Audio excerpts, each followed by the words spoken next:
Hi, I'm Blaine. I work here at Select Mitsubishi. I am actually the finance manager here that will be helping with your car buying experience and helping finish up with the very end process of the paperwork, as far as paperwork itself, communicating with the bank as far as your loan parameters. Pretty much a couple tips I want to go over as far as when someone goes and looks into buying a vehicle. I kind of labeled them down to 5 tips, so I'm going to quickly go over them.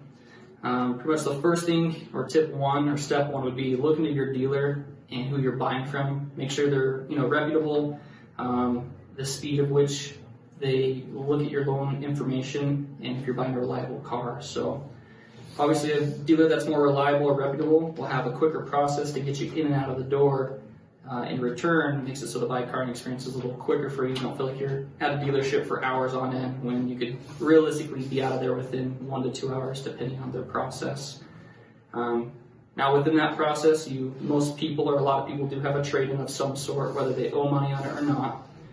When trading a vehicle, I would highly recommend looking into the market value itself, as far as like what cars are going for, maybe on Facebook, or look at NADA as a book value, Kelley Blue Book.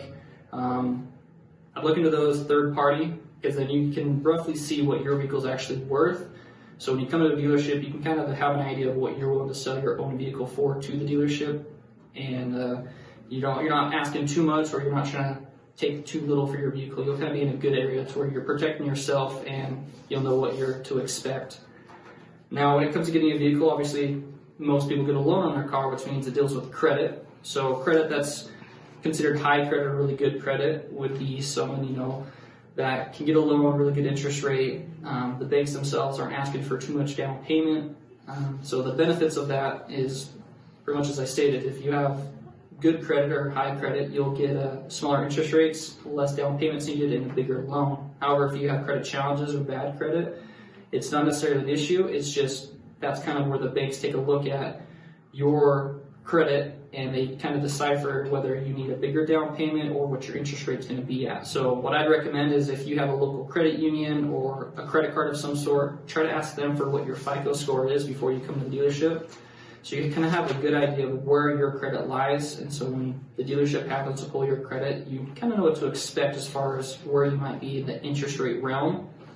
Now, what goes hand in hand with credit would be the down payment process, as I touched base on. Is if you have high credit or a good credit score, most banks aren't necessarily going to require you to put any money down. Sometimes you get away with doing zero down, whether you have low credit or high credit. It's just you have a better chance with having a good credit score to put no money down. So as far as step 4, down payment in banks, the lower your credit score, the more money they want you to put down, because it just kind of shows the banks that you're more serious about your loan and you're ready to turn over the new leaf, essentially, and make make those good car payments.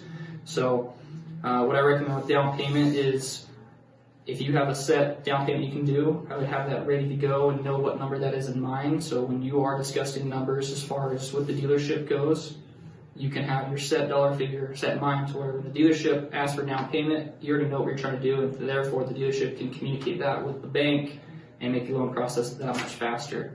So last part when buying a vehicle is to look at the history of the vehicle. So today, a lot of people trade their vehicles, and/or the dealership gets it from an auction house.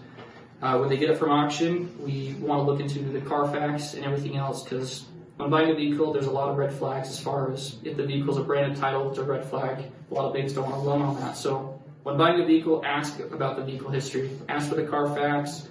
Look into it. A lot of cars, whether they're used, will have a fender bender too. So if you see there's a car accident report, look into it. Just because it has a fender bender doesn't mean it's a red flag. Just kind of see what the situation was.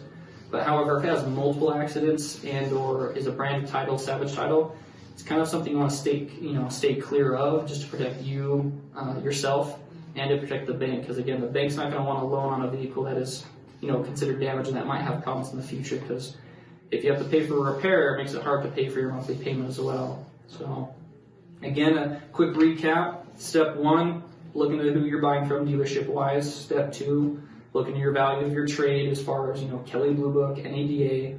Step 3, ask your local credit union or credit card company what your FICO score is, so you kind of have a rough idea of where you're sitting as far as your credit level.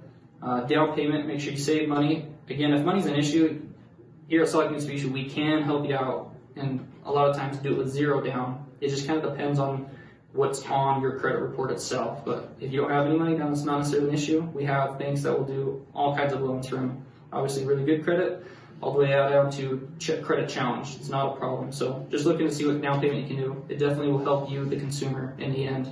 And then step 5 is pretty much ask about the vehicle history. There's nothing wrong with asking for the Carfax and making sure that the vehicle kind of meets your standards and there's no red flags. So if you guys have any questions, feel free to contact Salt Lake Mitsubishi. Their contact phone number, as it states right here, is customercare@saltlakemitsubishi.com.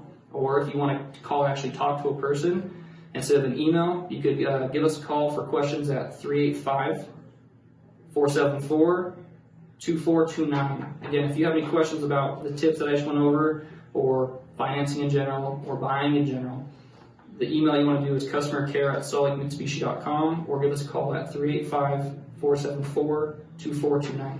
Thanks.